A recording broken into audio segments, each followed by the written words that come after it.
The stock market saw one of its worst days in years Monday. Worries about inflation and interest rates sent investors running for the doors. At the close of trading, all three major indexes were deep in red territory. The Dow Jones had its largest one-day point loss in its history. At one point, the index had fallen by nearly 1,600 points before closing down nearly 1,200.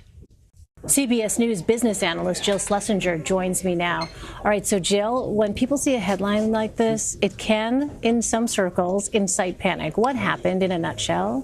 Well, as my dad used to love to say, there were more sellers than buyers, and that's what pushes markets down. But look, this is a very normal part of markets. In fact, I would say the last 2 years where we've had very muted volatility, not a lot of ups, not a lot of downs, that's been a weird fact. So what has happened is the investment community has gotten a little freaked out and worried that we're going to get some inflation, which would prompt the Federal Reserve to raise interest rates. That might raise the cost of borrowing for companies, but it also might make bond yields look more appealing to stocks. And also, in some respects, every day you're an investor, you make a decision. You say, do I want to take the risk of owning a stock? How much will a company pay me in the future? If I know that I can get a certain amount from a bond, maybe that's better. So you put this together and you have a split-second decision of selling. And what I really want to emphasize is this has been a bad 2 days. 8.5% in 2 days is a real day, real couple of days there. And I get that that's like freaking you out a little bit,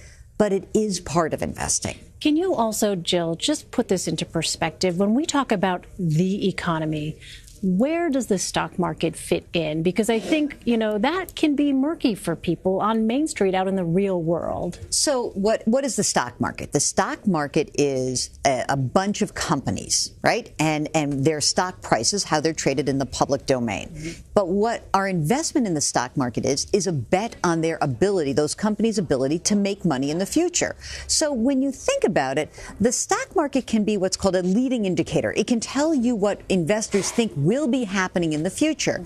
But it is not the economy. It's part of the economy. Right. And there have certainly been times where the stock market doesn't do well and the economy is doing okay. There are other times, like we know in, say, 2010, the economy was resurgent. Jobs were starting to that job loss was finally starting to taper off.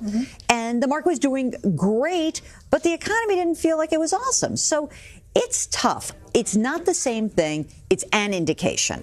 So bottom line here, what would you say to people who still feel spooked, who understand what you're saying, that the stock market is not the sum total of the economy? It is just one element of it. Nevertheless, they are still concerned. Well, let me ask you this. If you look at yourself and you say, I'm so scared, what are you scared about?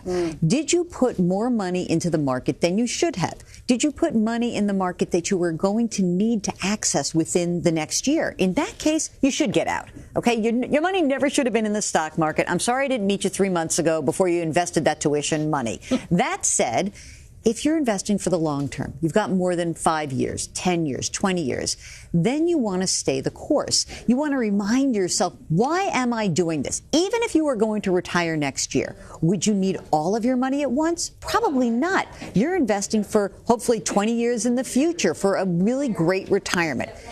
If this selling continues, you're going to be tempted to sell. I'm going to tell you right now, everyone's going to say there's a line in the sand. It's going to be a certain amount of money. It's going to be below a certain point.